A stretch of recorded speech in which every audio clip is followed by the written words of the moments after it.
Welcome student. सो आज हम पढ़ने वाले हैं एंजियोस्पर्म। आज हम एंजियोस्पर्म कवर करने वाले हैं। हमने लास्ट वीडियो में हमारा जिम्नोस्पर्म कवर किया था।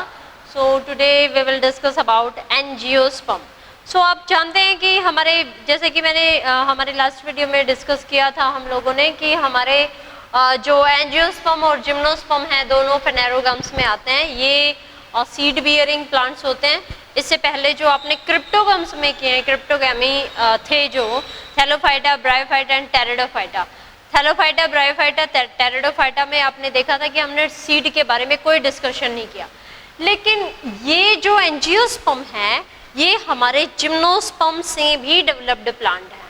The most developed plant on earth. These are the most developed plant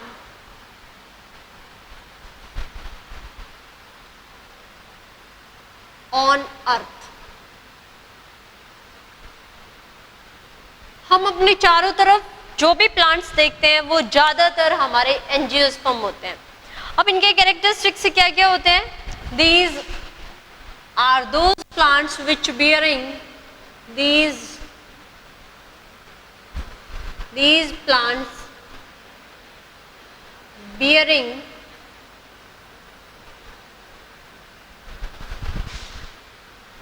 seeds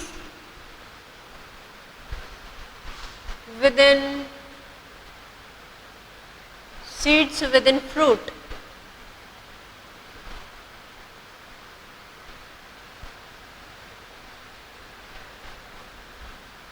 ये वो प्लांट्स हैं जैसे this is the any fruit, कोई भी फ्रूट ले लीजिए आप, एंड इसके अंदर इसके सीड होते हैं। सो दैट ये वो प्लांट हैं जिनके सीड फ्रूट के अंदर धसे हुए होते हैं। हमने जिम्नोस्पर्म में क्या पढ़ा था भाई? ये हमारे जिम्नोस्पर्म से कैसे डेवलप्ड होते हैं। एंजियोस्पर्म का आपने देखा कि एंजियोस्पर्म के सीड्स हैं वो इसके फ्रूट्स में डेवलप्ड होते हैं। लेकिन जिम्नोस्पर्म का क्या था? जिम्नोस्पर्म में ओवरी होती है, जो ओवरी है वो उसके अंदर सब कुछ डेवलपमेंट नहीं होता, ओवरी डेवलप्ड ही नहीं होती इसकी। इसका ओव्यूल होता है, नेक्ड ओव्यूल होता है और वही ओव्यूल सीड में कन्वर्ट हो जाता है। सो यहाँ नो फ्रूट, यहाँ पे फ्रूट फॉर्मेशन होती ही नहीं है। सो सीड्स हैं वो आपको नेक्ड दिखाई देते हैं। These having naked seed. कौन having? We are talking about gymnosperm. हमने ऐसा पढ़ा है हमारे लास्ट वीडियो में कि हमारा जिम्नोस्पर्म वो प्लांट है जिनमें फ्रूट फॉर्मेशन नहीं होती है, क्योंकि वहां पे ओवरी का डेवलपमेंट नहीं होता, रूडिमेंटरी टाइप होती है, या आप ये कहें कि ओवरी होती ही नहीं है। नेक्स्ट, यहाँ ओव्यूल ही डेवलप कर जाता है जिम्नोस्पर्म में और ओव्यूल नेक्ड होता है, इसीलिए इसके नेक्ड सीड होते हैं। बट हमारा एंजियोस्पर्म तो भाई मोस्ट डेवलप्ड प्लांट है ना। I have already written here that it is the most developed plant, so that ये सबसे ज्यादा डेवलप्ड है, इसीलिए इनमें सारे पार्ट्स बहुत अच्छे से डेवलप्ड होंगे और सारे पार्ट्स अपना अपना काम भी बहुत अच्छे से करेंगे। So you can say that these are those plants which encloses its seeds within the fruit, जो अपने सीड्स फ्रूट में एनक्लोज करके रखता है। ऐसे प्लांट्स हम क्या बोलते हैं? We call that as angiosperms. Next, xylem and phloem. Xylem and phloem are completely developed. आपने पढ़ा था जाइलम और फ्लोएम के कुछ हमारे कंपेनियन सेल्स फ्लोएम में हमारे उसमें एब्सेंट होती हैं, और यहाँ पे क्या है? Xylem and phloem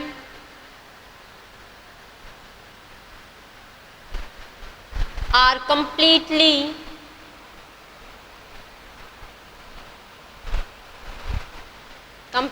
developed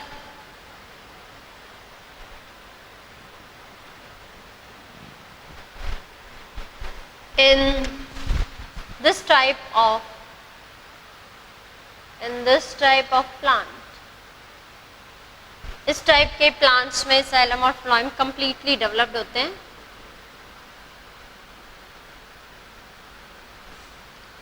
These are tall these are tall as tree, tall होंगे उसे हम क्या बोलते हैं, ट्री बोलते हैं. These are also shrub, these are also herb. तो ये तीन कैटेगरी के होते हैं, शर्ब, हर्ब और ट्री. हर्ब वो प्लांट होते हैं जिनका स्टेम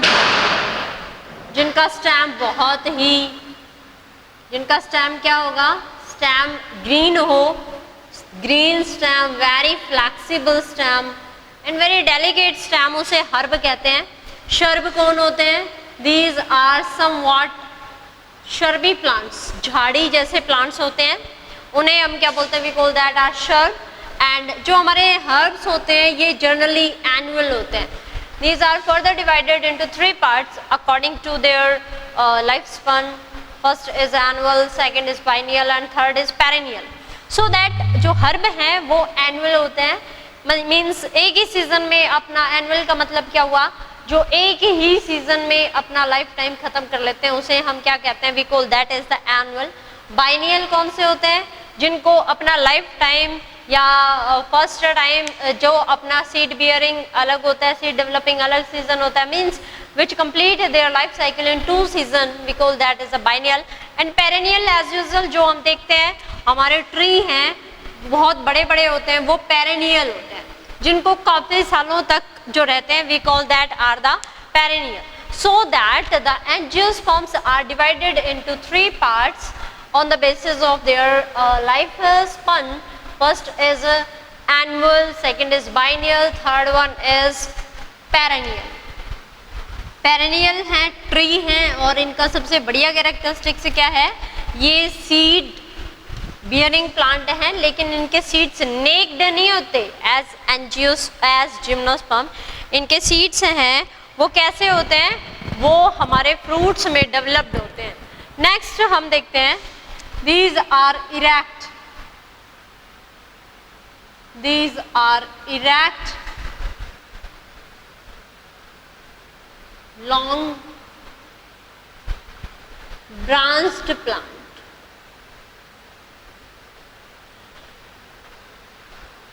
ये तो बात बताने की जरूरत नहीं है that these are differentiated into true root, true stem and true leaves, because जब हम पढ़ रहे हैं कि भाई यहाँ पे ये कैरेक्टरिस्टिक्स पढ़ रहे हैं इनका कि यहाँ हमारे प्लांट्स हैं वो इरेक्ट होते हैं, लॉन्ग होते हैं, ब्रांच्ड होते हैं, सोइल में अच्छे से एम्बेडेड होते हैं, it means what, these are well developed plant. इसका मतलब सीधा साधा है that these are very well differentiated into stem, into root and into leaves. Next हम चलते हैं इनके रिप्रोडक्शन पे. So if we are talking about reproduction, so reproduction इनमें कई तरह से होती है. इनकी सेक्सुअल रिप्रोडक्शन है, sexual reproduction, sexually they reproduce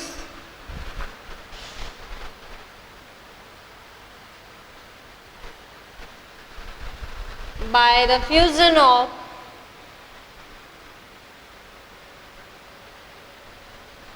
male gamete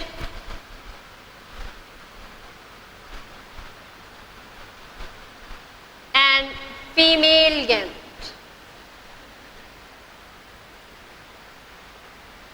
Female gamete and male gamete.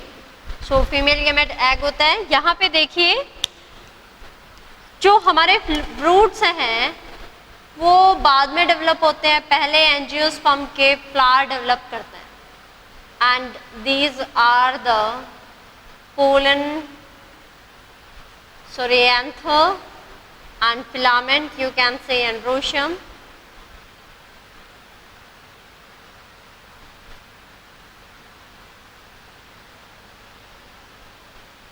Okay, here if you are taking a flower, then you observe that there are 4 things.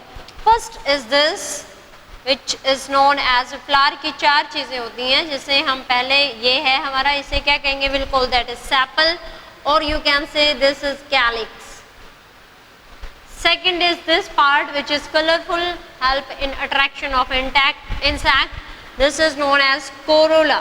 If you are calling this as calyx, then you are using word corolla here. and if you are using sepal, then you will say this is petal. Sepal petal. अब आपको दो चीज दिखाई दे रही होंगी, एक तो simple this one, ये दिखाई दे रहा है, ये हमारी क्या है, this is the female reproductive part and this is, you can से this is carpal and here this is gynoecium. Gynoecium. This is the first part of carpel and this is known as stigma. This is style, long tube like structure and this is ovary. Another जो आपको दिखाई दे रहा है, that is like this. This is known as, इसे हम क्या बोलेंगे, will call this is androecium. This is androecium and this is androecium and it also having two parts. जैसे गाइनोशियम के 3 पार्ट है, स्टिग्मा, ऊपर वाला हिस्सा स्टिग्मा कहलाता है, this one, this is known as stigma. This is long tube like structure, this is known as style and this is ovary. Same ऐसे ही ये क्या है, this is anther. This is, ये क्या है, this is filament.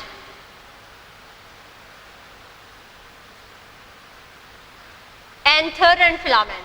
Here within anther यहाँ pollen grain germinate करते हैं. एंथर की 2 लोब होती हैं और दोनों लोब के जो हमारे कॉर्नर हैं, 2 lobe, each lobe having 2 corners, so that there are 4 corners and within each corner there is development of pollen sac and the pollen sac is responsible for the development of pollen grain and pollen grain is the structure which having male gamete. तो हमने पढ़ा था ना, it is the fusion of male gamete and female gamete. तो यहाँ पे हमारे microsporangium के अंदर माइक्रोस्पोरेंजिया हो जाते हैं चारों मिला के, उनके अंदर male gametophyte that is pollen grain वो डेवलप करता है. तो यहाँ ये जो हिस्सा है, this is attached with thalamus and thalamus is the rich source of nutrition, so that filament region send the nutrition from thalamus to, थैलेमस से न्यूट्रिशन कहाँ पहुँचाता है, ये थैलेमस से न्यूट्रिशन पहुँचा देता है भाई हमारे एंथर के पास. एंथर, और एंथर के अंदर क्या डेवलप कर रहे होते हैं, anther is responsible for development of pollen grain. And आप जानते हैं पोलन ग्रेन के अंदर क्या होता है, पोलन ग्रेन के अंदर होते हैं, ये ऐसी स्ट्रक्चर होती है, इसके अंदर आगे बताऊंगी मैं आपको, इसके अंदर होते हैं male gamete. Pollen grain is responsible for development of male gamete. Here next, ये जो स्टिग्मा है, आपने एक टर्म पढ़ी होगी, जब रिप्रोडक्शन होता है इसमें, चलिए इसको साफ नहीं करते हैं, रिप्रोडक्शन जब ये फुली मैच्योर हो जाता है, ओवरी, स्टाइल, स्टिग्मा भी पूरे मैच्योर हो जाता है और स्टिग्मा रिसेप्टिव बन जाता है, तब तक यहाँ हमारे एंथर से पोलन ग्रेन डेवलप होके एंथर डहीसेंस हो जाता है और पोलन ग्रेन निकल करके यहाँ आ जाते हैं. इसको हम क्या कहते हैं, we call this is pollination. Pollination, the transfer of pollen grain from anther to stigma, that is known as, उसे हम क्या कहते हैं, we call that is the pollination. तो भाई आना ही पड़ेगा गैमेट्स को, तो गैमेट्स नहीं है, गैमेटोफाइट है, हमारे जो रिप्रोडक्टिव पार्ट है उनको तो क्लोज आना ही पड़ेगा, क्योंकि this is very important for pollination. and जहाँ पे ये क्लोज नहीं होते हैं तो बहुत सारे एजेंट्स होते हैं जो पोलन ग्रेन्स को फीमेल रिप्रोडक्टिव पार्ट तक ले आते हैं. यहाँ देखिए, development of pollen grain take place and after maturity there is the dehiscence of anther and with the help of air it releases from here and it reaches to the stigma. Okay, so that this process, this is known as, इसे हम क्या कहते हैं, we call this is pollination. So what the mean of pollination, देखो ये हमने कभी gymnosperm में नहीं पढ़ा, टेरिडोफाइट्स में नहीं पढ़ा, ब्रायोफाइट्स में नहीं पढ़ता, क्योंकि वहां होता ही नहीं है, यहाँ पे ये होता है. That's why we are doing study about this. Pollination, pollination gymnosperm में होता है, लेकिन वहां पे डबल फर्टिलाइजेशन नहीं होता. सो pollination in this case the transfer of pollen grain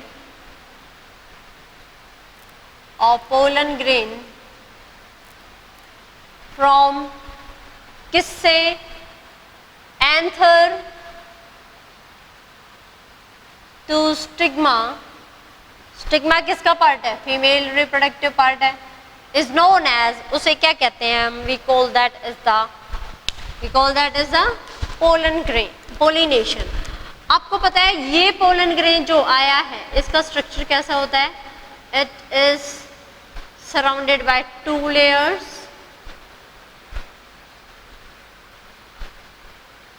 एक pollen grain को ले लिया हमने, this is outer layer which is known as exine. Structure of pollen grain जो हमारे एंथर में डेवलप हुआ है ना, उसका ये स्ट्रक्चर होता है, structure of pollen grain.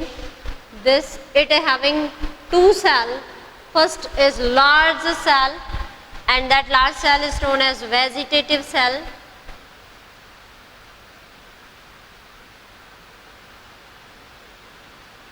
And small cell, generally ये हमारे वेजिटेटिव सेल के साइटोप्लाज्म में ही फ्लोट कर रही होती है, मैंने अलग बना दी, कोई बात नहीं, ये इनका खुद का न्यूक्लियस है. This is the nucleus of this is known as generative cell.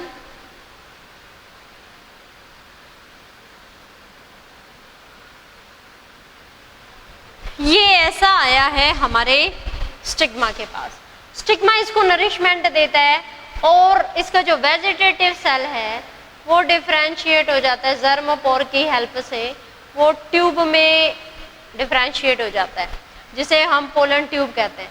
And this pollen tube reaches to, ये पोलन ट्यूब कहाँ चली जाती है, this is reaches to style and then after ovary, and within ovary there is ovule enclosed, and ovule के अंदर egg होता है which is surrounded by 2 cells, synergid cells. So that, देखिए हमारी जो वेजिटेटिव सेल थी उससे tube generate हो गई, जैसे हम वेजिटेटिव सेल को क्या बोलेंगे, ट्यूब सेल भी बोल सकते हैं, क्योंकि ये vegetative cell is responsible for vegetative cell क्या देती है, इट गिव राइज ट्यूब, और इस ट्यूब को क्या कहा जाता है, पोलन ट्यूब. पोलन ट्यूब भाई पोलन ग्रेन से निकल रही है तो इसे हम क्या कहेंगे, बिल्कुल this is pollen tube. Pollen tube है ये pollen tube, this pollen tube reaches to the egg, और ये पोलन ट्यूब कहाँ तक जाएगी, एग तक जाएगी. अच्छा, पोलन ट्यूब एग तक चली गई. जैसे ही पोलन ट्यूब जनरेट होती है वैसे ही हमारी, ये तो खत्म हो गई क्योंकि ये पोलन ट्यूब में जनरेट हो गई, पोलन ट्यूब में कन्वर्ट हो गई. ये सेल, जनरेटिव सेल 2 सेल में डिवाइड कर जाती है, और ये दोनों सेल क्या बन जाते हैं, ये दोनों सेल बन जाती हैं मेल गैमेट्स. आप देख लो, अब पोलन ग्रेन में 2 मेल गैमेट्स होते हैं. 2 का क्या काम है भाई, देखते हैं आगे क्या काम है. देखिए ये समझ में आ गया आपको,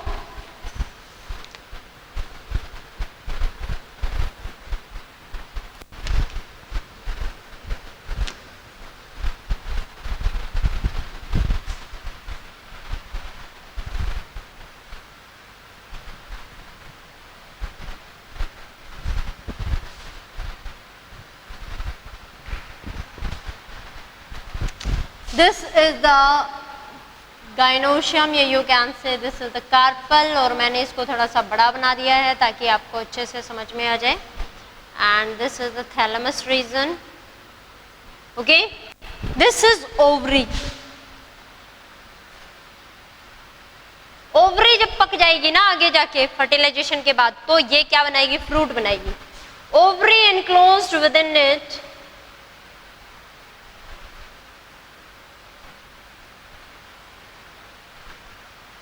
ओव्यूल,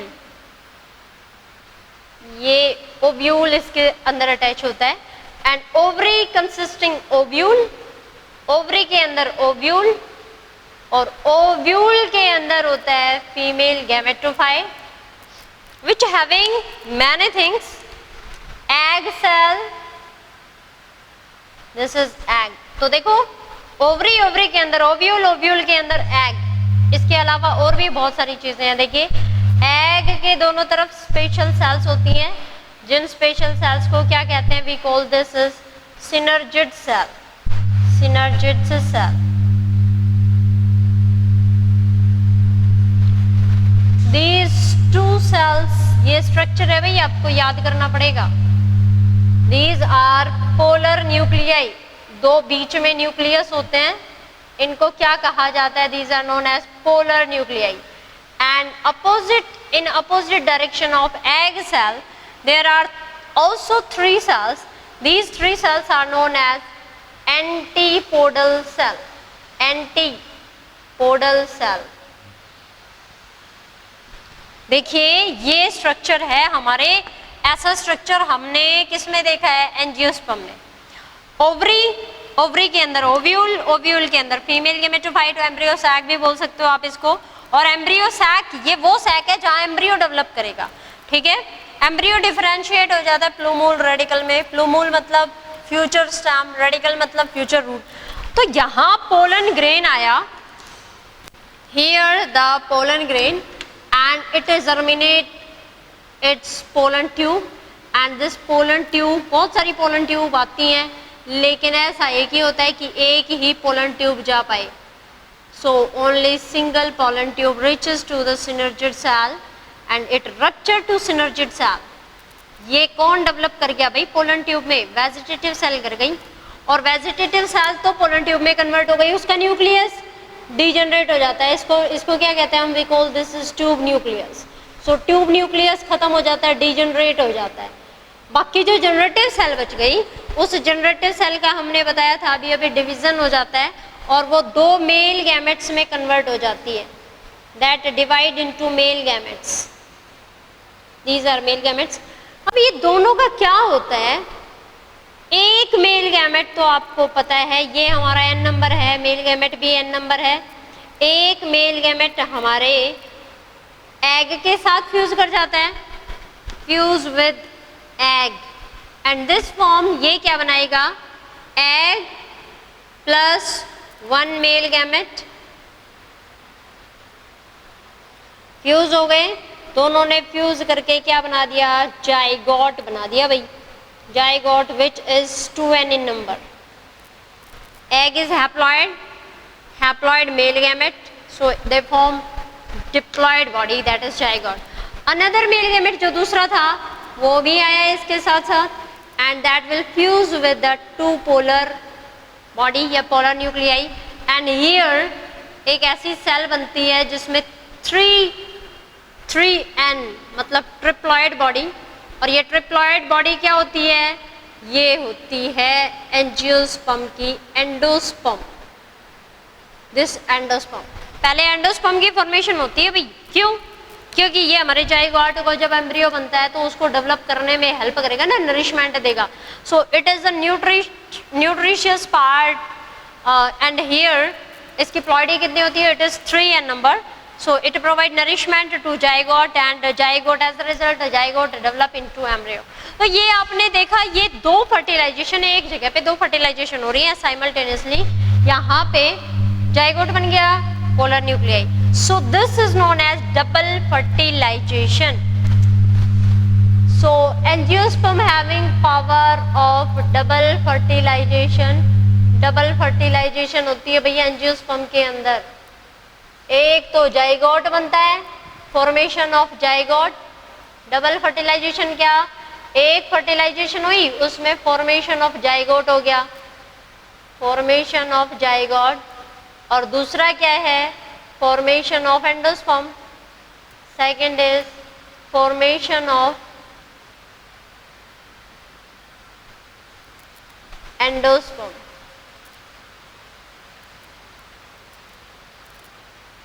सो ये दो चीज़ें एक जगह पे हो रही हैं, इसीलिए हम इसे डबल फर्टिलाइजेशन कहते हैं, जो सिर्फ एंजियोस्पर्म का ही कैरेक्टरिस्टिक्स है। So student, this is about the angiosperm characteristics. अगर कहीं भी आपको थोड़ा सा भी समझ में नहीं आए तो आप कमेंट बॉक्स में जाके कमेंट जरूर कीजिए। Thank you and have a nice.